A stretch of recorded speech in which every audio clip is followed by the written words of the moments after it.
Her brother tells CNN that they are praying for her safe return. The family has been going through a lot. They actually just lost their father back in March.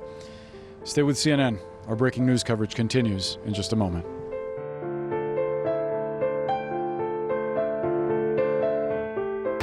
It is an incredible statistic that 4 months worth of rain fell in just hours in central Texas, leading to this deadliest flooding in generations that we've been covering for several days now. And CNN's Brian Todd has been digging into whether the weather alerts happened, what they said, who got what when. Brian, what have you been finding? Jessica, a lot of attention being paid this afternoon to the timeline of the rainfall and the flooding and whether the warnings issued on Thursday night and Friday were actually adequate. A wall of water surged down the Guadalupe River in the overnight hours, limiting the number of people who could get those warnings. The National Weather Service began forecasting the threat of flooding in Kerr County as early as Thursday morning, July 3rd, with a hazardous flood outlook. At 1:18 p.m. Central Time on Thursday, a flood watch was issued, highlighting Kerrville, among other locations, as being at risk of flash flooding. But local officials have pointed out those forecasts were for a lot less rain than the amount that actually ended up falling. There were several technical forecasts throughout Thursday afternoon and evening with increasingly heightened language about the magnitude of the potential flooding. At 6:30 p.m. Central Time on Thursday, river forecasters were calling for locally intense rain rates that would, quote, quickly overwhelm the ground's ability to absorb the water. Now we move ahead to Friday morning, 1:14 a.m. Central Time on Friday morning. The first warning for life-threatening flash floods for parts of Kerr County, including Camp Mystic and points west of Kerrville. Those came and they were marked specifically to trigger the emergency alert system. But that would have sounded the alarm on cell phones in the warned area, assuming that those cell phones had service and their users had not turned off the alerts. And we know that cell service in that area is spotty on some occasions. At 4:03 a.m. Central Time on Friday, a flash flood emergency warning was issued for Kerr County. At 4:35 a.m. Central Time, the Kerr County Sheriff's Office sent the first report of flooding at low water crossings.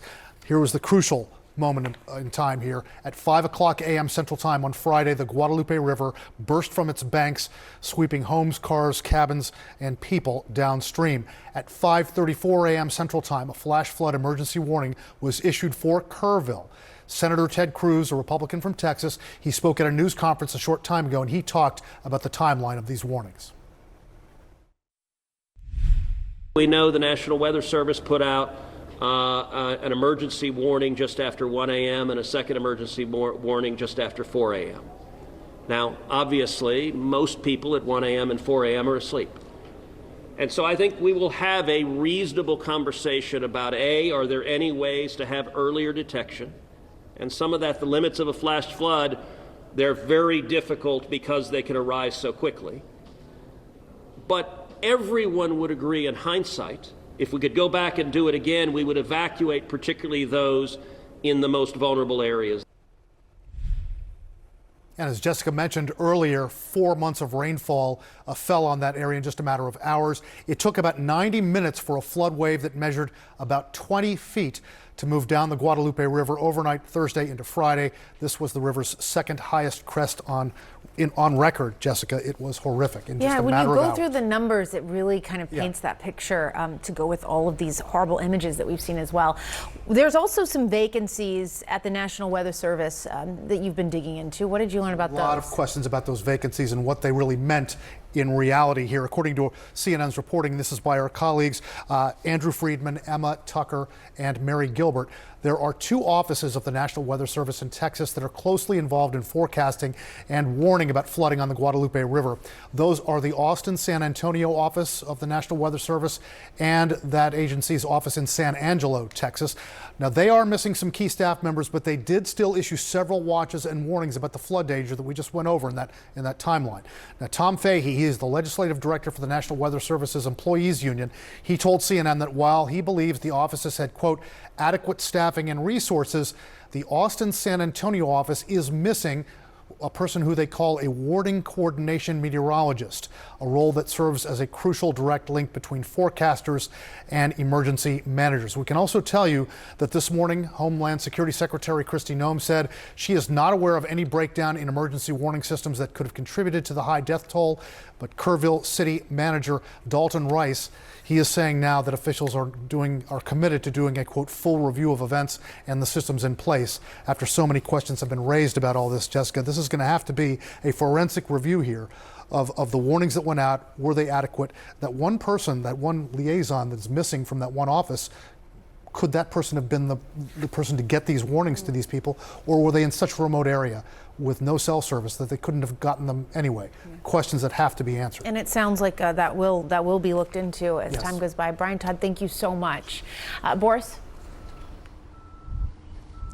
Let's dig deeper on this and discuss with Rick Spinrad, who led NOAA, the National Oceanic and Atmospheric Administration under President Biden. The National Weather Service, we should note, is part of NOAA. Rick, thank you so much for being with us. How do you assess the warnings that were given to residents ahead of this flooding? Yeah, I think Brian did an excellent job of walking through the timeline. The Weather Service did their job in terms of getting watches and warnings and what are called WEAs, the wireless emergency alerts out. We all know those WEAs. You get them on your phone when there's lightning, when there's severe storms coming through. And that was about 3 to 4 hours before the very serious flooding. So that part was done. The really challenging part is the connectivity between the forecast, the watches and the warnings, and the emergency management community, what a lot of people call the last mile. And while it's too soon to give a definitive analysis of where things might have broke down, but it does look like on first blush, the communications breakdown happened at that last mile. And the role of the warning coordination meteorologist that Brian alluded to is critical in that last mile of communications. Tell us more about that. The warning coordination meteorologist, what, and again, just to be clear, this is still early going in the process of figuring out exactly what happened, but what role do they take on, and would having someone there fulfilling that role potentially have made a difference? So again, we're going to need to see what the communications network looked like. But think of it this way, Boris. When you send a message, there's no guarantee that it's received. So someone needs to follow up. Someone needs to confirm receipt of that message. Effectively, that's what the warning coordination meteorologist does. Typically, the WCM will be having a direct line of communications with local emergency managers, with FEMA, with local jurisdiction authorities to find out, have all the appropriate people gotten the severity of the message? Remember, this message said it was considerable and catastrophic impact. So somebody needed to receive that message, somebody needed to confirm receipt, and somebody needed to be there to consult with regard to next actions taken. Are we going to see more rain? Are winds going to pick up? That's what that critical WCM function does. I also wonder, Rick, the timing of this. Obviously, this flooding came very late at night. Essentially very early in the morning is really what happened. And I wonder, so often I get these alerts and folks don't think twice about them. I would say most of the time, unless there had been some other more expressive, more direct warning. I'm from Florida, and I think of hurricanes coming. Usually you have days in advance of warning. It's not clear that there were days in advance where folks were aware that this kind of flooding could happen. What do you make of the idea that this flood was coming and a lot of folks didn't know, and it was essentially unavoidable? So there are a few thoughts. One is redundancy in warning systems is critical, and perhaps a better example than the hurricanes in Florida might be tornadoes in the Midwest, where when a tornado is bearing down, you'll get that wireless emergency alert. And in many towns and localities, there'll also be a siren system, which emergency authorities have access to. So you want to do everything in your capacity. Also, if you think about, again, that timeline that Brian raised, there was more than a day's initial indications that there could be serious flooding. So arguably, emergency managers should be on alert. They should be prepared. And the redundant warning system really could have been a critical factor in saving so many lives. Rick Spinrad, we thank you so much for sharing your expertise and your point of view. Thank you. And as we head to break, we want to honor one of the victims of the flooding here in Texas, Jane Ragsdale. She was the co-owner and camp director for Heart o' the Hills. The camp says that she influenced countless lives and was the definition of strong and powerful. We actually have video from last month of Jane playing the guitar and singing along with campers. She sings, "Let There Always Be a Song."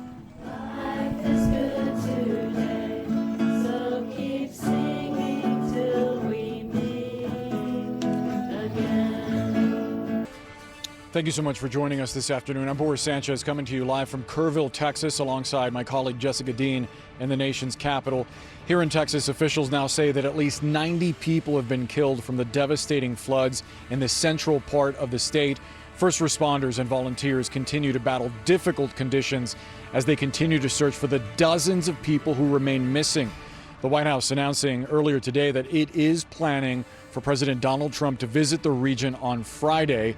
Earlier, CNN's Pamela Brown spoke with the mayor of Kerrville, Texas, who became emotional about the lack of warnings in his city ahead of the torrential rainfall that caused this catastrophic flooding. Listen to this. I think everyone in Kerrville, everyone in Kerr County wishes to God we'd had some way to warn them. If we do even know the outside consequences of this geoengineering, To warn those people. We can't predict the weather next week. How can we then be sending these guys up there to do this? I've lost two and not friends. knowing the ramifications or the outcomes? I think that's a We legitimate left them. question. It is. It's kind of frustrating to get one answer that. And they're But it gone. definitely needs to be asked. And it needs You to know, be tested. they're gone. The mayor there, understandably emotional. The scenes here are just staggering. The devastation is so widespread. Here where I am on the Guadalupe River, this is just downstream from Camp Mystic and Hunt, Texas, where some 10 campers and one counselor at this time remain missing. We're hoping to get an update from them. But you can imagine in the overnight hours, very early in the morning, hours and hours worth of rain came down and overflowed the Guadalupe River, not only extremely wide, overcoming its banks, going into neighborhoods, but also just from a perspective of height. We're talking about more than 20 feet of water coming very quickly downstream, moving all kinds of debris. There's all kinds of detritus around us. We're looking at mattresses that are wrapped around trees, cars. There was a pickup, a large pickup not far from where I'm standing right now that looks like it was crushed like a small soda can. On top of that, you have just piles of trees and other brush.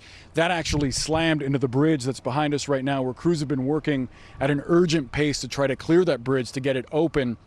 I do want to point out that bridge is some 10 to 15 feet, or actually I should say 15 to 20 feet above where the water of the Guadalupe stands right now. And it's just scenes like that over and over again across the area. Survivors have described just having been picked up by these waters and dragged for miles and miles. We're joined now live by CNN's Tom Foreman, who can paint a picture for us of just how quickly these waters moved, how fast and how high the floodwaters got. Tom, this area is known as Flash Flood Alley, but even for folks that were around back in the 1980s when they last saw something like this is unprecedented for them. Oh yeah, this is remarkable, Boris. What you're seeing around there is evidence of it, and so is this. Look at this time lapse from up on the Llano River. This is coming up from this level, 22 feet in 30 minutes. You see the cars back there, the people, it gives you an idea. 22 feet in 30 minutes. Why does that happen? In part because the hill country there has a tendency to funnel the rain that falls onto it. It rushes down these mountainsides into these valleys and rushes down through these areas. And all that debris you're talking about can very often sort of form temporary dams in effect. And then as it breaks loose, you get this massive flooding effect. If you put it in comparison to an actual building out there, each floor about 10 feet roughly, this would be enough water coming in a half an hour to cover a 2-story house. That's how rapidly this came in and why it was so difficult for people to react to it, Boris. And not to be too graphic out of respect for those who are still missing and their loved ones, but that's what you just described as part of the difficulty that crews have in combing such a widespread scene like this, because all around us there are literally piles of debris. And as I was walking along this area, you could smell what is clearly rotting flesh. And so you can imagine all the wildlife that was caught in that. Officials have to go essentially pile by pile with chainsaws and other equipment to try to determine what might be underneath. Notably, Tom, a lot of folks are talking about what warnings came before this flood swept through the area. And there was actually a discussion about updating the flood warning system in Kerr County, where the majority of fatalities are, years ago, right? Because of the magnitude of what you're talking about there, Boris, I would say in some ways this resembles earthquakes that we've covered, where it happens very, very rapidly with very little warning, and then you have this enormous debris that you simply have to work your way through to find anybody who may have survived, and sadly many who have not. This was the sequence of what we know about the timeline here. Thursday here at 1:18 p.m., the flood watch was issued. By 6:30, they're talking about intense rain and flash flooding. But look at this. Just about 12 hours after the flood watch was issued, you're getting the emergency alert coming out near Kerrville, where you are in that area. And all of this is happening. Look at the hours here.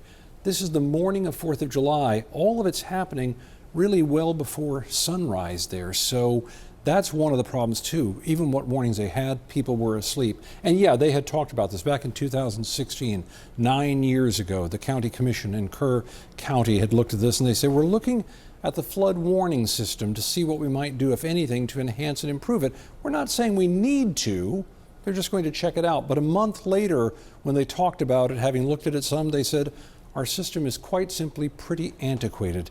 It's marginal at best. It's okay. It serves some purpose, but it's not what we should have. And as you know, Boris, very often the best intentions out there get sidetracked by budgets and political concerns and all sorts of things. But in this circumstance, in an area known to have flash floods, there are many people looking at it today saying, so what really happened? Why did this not get into place? And can it be put into place now?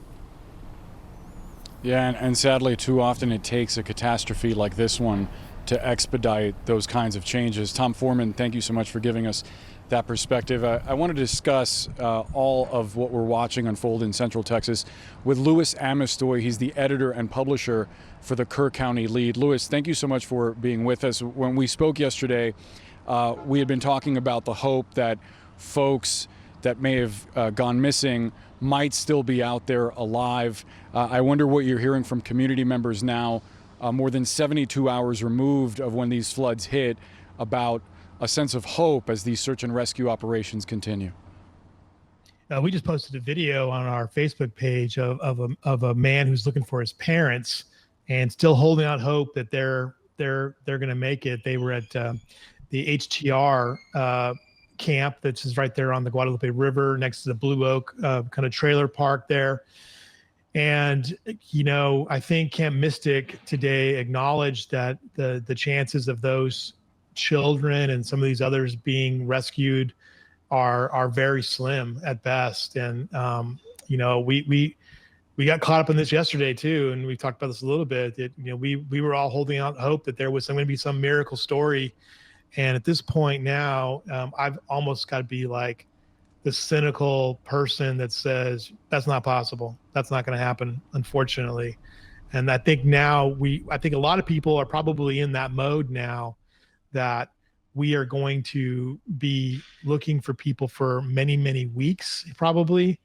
They'll be missing because, you know, Boris, you've seen it. You've seen the debris fields here. I mean, there's probably people possibly buried in some of those debris fields, and it's going to take a long time to get those folks out. Yeah, it's just heart-wrenching to think about. It's also hard on those folks who live in this community and are trying to reassemble their lives. What are you hearing about challenges that residents are facing as they try to get aid? You know, I'm really hearing that people are getting aid. They're getting taken care of. You know, Hunt Independent School District has been very active in making sure that people have supplies they need. They said they sent out posts yesterday, don't go into Kerrville, and we've got it here for you. Ingram ISD, same way here. They're making things available for folks. The HEB grocery store chain has set up kitchens. There's food everywhere for people. Here, I do my show here every morning at Pint and Plow Brewing Company. They're in the back. They're making food for folks. The Community Foundation of the Texas Hill Country is leading an extraordinary effort to help the nonprofits by raising funding. The Kerrville Area Chamber of Commerce has got a fund developing for small businesses to make their way through this, because a lot of these folks have lost equipment or lost their entire businesses, along the river. I also think that we've got other groups here. The Salvation Army is a really well respected and beloved organization in this community. They're doing some great work, as is the American Red Cross. Yeah, it seems like an all-hands-on-deck effort, and I wonder, as the flood watch has been not only expanded but also elevated, it's now 3 out of 4. Are you hearing about more preparations? Are you hearing about concerns that folks have that this may not be over? I think everybody's in that mindset right now, and I think everyone's looking at the weather forecast and keeping an eye on what is happening here. Yesterday, I was out at the HTR RV camp, and there was a panic almost there from people. The Ingram Police Department came running down. You have to get out of the deal and get up here because there's 4 feet of water coming. But I think now that we've kind of been lulled into several years of the river being, below or severely below average as far as its run, the way that it runs through the community here. I think that this has reinforced a healthy respect for this river. And anytime that you're around water like this and knowing the geology of the Texas Hill Country and how it runs, you kind of have to really respect it, because this is a bomb went off basically. I don't care what people say about the notice. I think that there could have been better notifications through wireless, phones. That's another story. But you had something that extraordinarily happened, and the data sort of proves it. It just popped up and boom, it dumped and it dumped and it dumped, and especially in those areas on the north and south fork of the river, creating just a confluence that is unbelievable. So. Yeah. Louis Amistoy, we appreciate you bringing us that context. Thanks so much for sharing your afternoon with us. All right, take care. The search for the missing continues here in Texas. Fire Chief Michael Phillips is among them. We understand that Chief Phillips went missing while he was responding to a water rescue call at 4:30 Saturday morning. Sheriff's deputies say that they watched his vehicle get swept off the road. Authorities and volunteers are also searching for Blakely McRory from Camp Mystic. Her brother tells CNN that they are praying for her safe return. The family has been going through a lot. They actually just lost their father back in March. Stay with CNN. Our breaking news coverage continues in just a moment.